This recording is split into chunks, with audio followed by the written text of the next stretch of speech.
అన్న హాయ్ అన్న. Hi bro. మీ పేరు?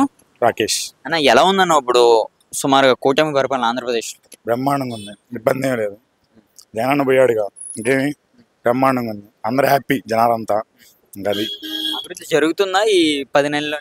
పరుగులు తీస్తుందిగా, రెండు పక్కల అభివృద్ధి ఒక పక్క, రాజకీయం ఒక పక్క పరుగులు తీస్తుంది, రెండు రైలు పట్టాలలాగా. అది చూస్తే చాలా మంది మాట్లాడుతున్నారు ఇప్పుడు జాబ్స్ ఇంకా రాలేదని, దీనికోసం ఏమంటారు? అప్పుడే పిల్లవు కానీ పిల్లలు పడతారా, వాళ్ళు ఆగాలిగా, ఆగండి, ఎందుకు తొందర. మనం చూసుకుంటే రీసెంట్ గా నారా లోకేష్ గారు ఒక 20 లక్షల ఉద్యోగాలు కూడా వస్తున్నాయని అయితే చెప్పారు ఆంధ్రప్రదేశ్. తప్పకుండా వస్తాయి, ఇబ్బంది ఏం లేదు. నెక్స్ట్ 2 years లో ఖచ్చితంగా వస్తాయి. బ్రహ్మాండంగా ఉంది, ఐటీ మినిస్టర్ బ్రహ్మాండంగా చేస్తున్నారు. లాస్ట్ టైం ఉన్న మంత్రుల కంటే ఇప్పుడు మంత్రులు చాలా బెటర్, 100% బెటర్. ఇబ్బంది ఏం లేదు, అంతా బాగుంది. అన్న మీరు మంత్రులు అన్నారు కదా, రీసెంట్ గా ఒక టాక్ అయితే వచ్చింది, ఏపీలో మంత్రులను చేంజ్ చేస్తున్నారని అయితే మాట్లాడుతున్నారు. అదంతా అంతా ప్రతిపక్షం కూడా లేదు యాక్చువల్గా, అదంతా వాళ్ళ దొంగ మాటలు, అంతే, ఏం లేదన్న. అంటే నిజంగానే ఏపీలో అంటే ఈ మంత్రులను చేంజ్ చేసే అవకాశం ఉందా? అంటే ఇప్పుడు ఉన్న ఎవరైతే కొద్దిమంది మంత్రులు ఉన్నారో వాళ్ళు అక్కడ సరిగ్గా పని చేయకపోవడం వల్ల వాళ్ళు చేంజ్ చేస్తున్నారని కూడా మాట్లాడుతున్నారు, నిజమేనా కాదు? లేదు, ప్రస్తుతానికి అయితే ఏం లేదు, అంత బ్రహ్మాండంగా ఉంది, ఇబ్బంది ఏం లేదు, అంతా బాగుంది. ఒక మాటలో ఇప్పుడు కూటమి పరిపాలన కోసం మీరు ఏం చెప్తారు?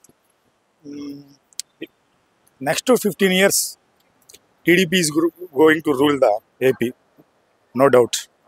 మరి పవన్ కళ్యాణ్ గారి విషయానికి వస్తే ఇప్పుడు ఆయన ఏపీకి డిప్యూటీ సీఎం తర్వాత సీఎం అన్న వ్యక్తి, ఆయన పరిపాలన కోసం చూద్దాం. కొత్తగా రాజకీయాల్లోకి వచ్చారు, కొత్తగా అంటే పదవిలోకి వచ్చారు, చూద్దాం. ఇప్పుడే కదా, ఇంకో 1 year పోతే కానీ ఆయన ముద్ర ఎలా ఉందో రాజకీయాల్లో తెలుస్తుంది.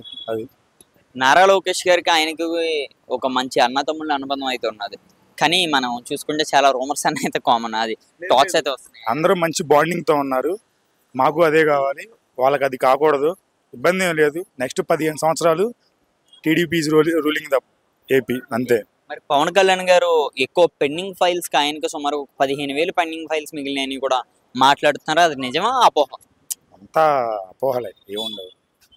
అది ఓకే, ఇచ్చిన మాటలను నెరవేరుస్తున్నప్పుడు ఉన్న కూటమి ప్రభుత్వం మెల్లగా ఒక్కొక్కటి నెరవేరుస్తారు, ఇబ్బంది ఏం లేదు, కంగారు పడాల్సిన అవసరం ఏం లేదు. ఈ ప్రతిపక్షం లేని ప్రతిపక్షాలు ఎన్నో మాట్లాడుతుంటాయి, ఇబ్బంది ఏం లేదు.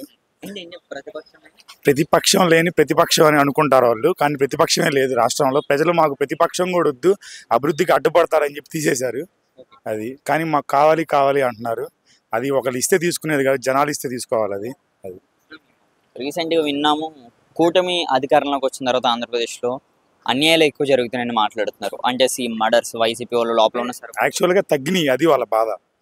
తగ్గినాయి అని బాధ, కొంచెం పెరిగితే బాగుండేది, వాళ్ళకి అనుకూలంగా ఉండేది, వాళ్ళకి చుట్టానికి బాగుండేది, తగ్గినాయి అని చెప్పి వాళ్ళ బాధ, అంతే, ఏం లేదు.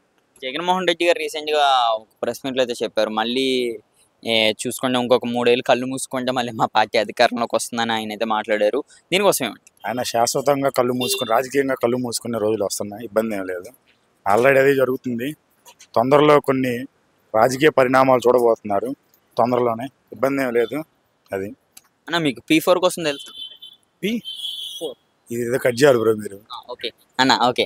మరో విషయం అన్న, ఇప్పుడు నారా చంద్రబాబు గారి కోసం ఏం చెప్తారు?